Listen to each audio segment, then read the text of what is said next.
Evelyn to Philip, V-mail dated October 28, 1944. Dearest Phil, I had decided not to write this evening, for I'm in anything but a good mood. There was no mail again today, much to my disgust. In fact, I'm just about so fed up with the mail situation that I've almost given up hope of ever getting any mail.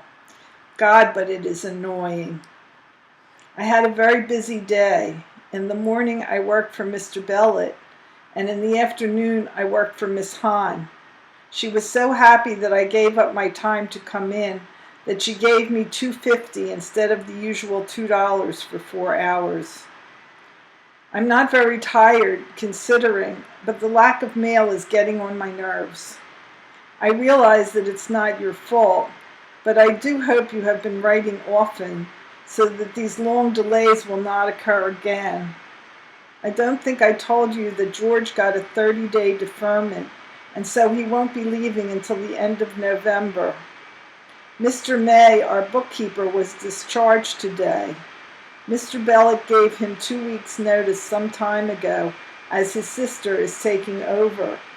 Mr. Bellet treated the bookkeeper very decently, even giving him his Christmas bonus in advance. I've been told that he gives bonuses for Christmas, and I'm wondering if I'll be in line for one. Here's hoping. I don't think I've told you, too, that Mom has dropped 20 pounds as a result of her dieting. She looks and feels fine. She's noticeably thinner, and it's flattering to her.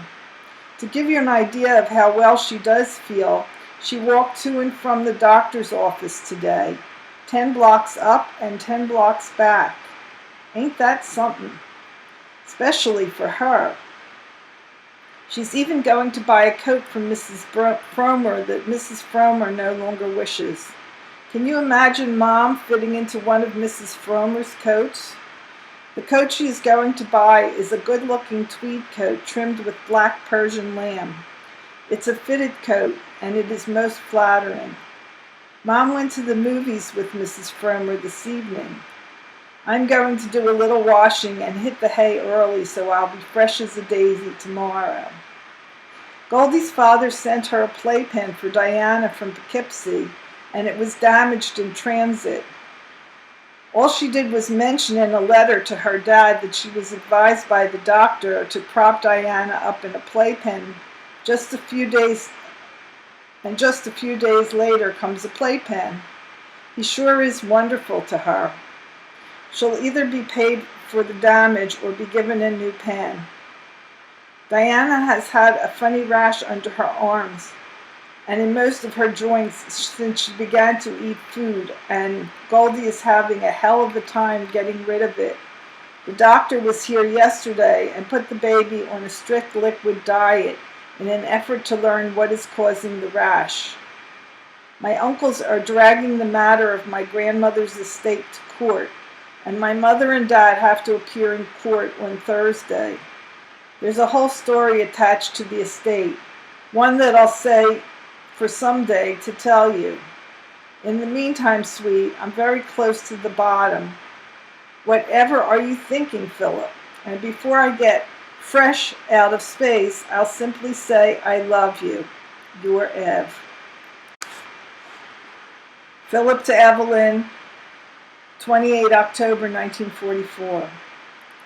Dearest darling, it's 3 days since I had mail from you, and since I've answered all your letters up to and including your V-mail of 15 October, you'll have to excuse me if I write of my own activities for a change, and if this is rather dull as a consequence.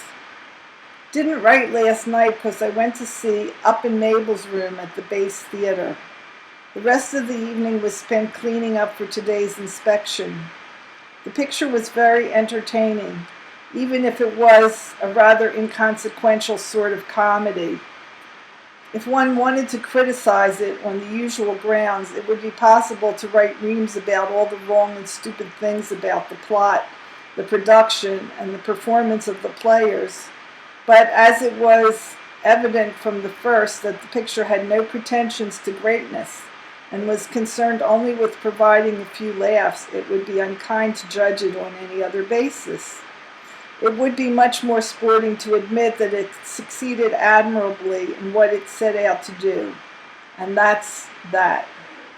Today there was very little doing in the orderly room, so I divided my time between keeping the fire going and knocking out a letter to the editor of Coronet magazine.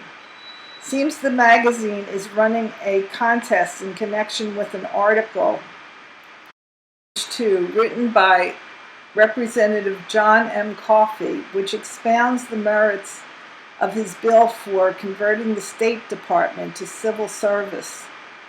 Now you might think, Chippy, that is a subject which is way over my head and therefore beyond my ability to propound upon, but you would be wrong, because I have written a letter on just that topic, which makes sense. At least my colleagues Sergeant Murphy and Private Stahl thought so.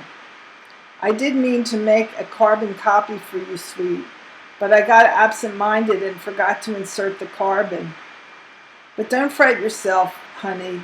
I'll send it along when Coronet returns it to me, with a polite little note telling me how much they appreciated my little effort. Better luck next time, etc., etc. However, since there are 50 prizes of $10, beside the $500 for the best letter, I'll be disappointed if I don't win one of those $10 bills. I hate to think that I couldn't win one prize out of 50. Anyway, here's hoping. Guess that's about all for tonight, baby, 'cause it's just about time to hit the sack.